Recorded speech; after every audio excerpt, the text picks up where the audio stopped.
আপনারা সাহায্য করবেন। আবারও 3 নাম্বার সিটে একটি মাছ হিট হলো। মাছটি খেলা করছে, দেখা যাক কতক্ষণ ধরে খেলা করে। মাছ খেলতে খেলতে যখন সে আইলে যায় তখন এমনিতে ভেসে যায়। মাছ খেলছে, দেখা যাক কত বড় মাছ।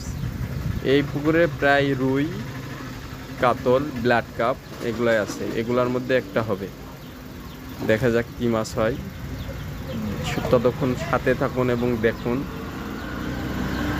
কি মাছ ওঠে। আর বিশেষ করে আপনারা আমার পেজটাকে ফলো দিবেন এবং শেয়ার, কমেন্ট করবেন, লাইক করবেন। আপনাদের কাছে আশাবাদী আপনাদেরকে যেন আরও বড় বড় অনেক ভিডিও, ভালো ভিডিও বানিয়ে যেন আপনাদের কাছে পৌঁছাতে পারি, এই ইনশাল্লাহ।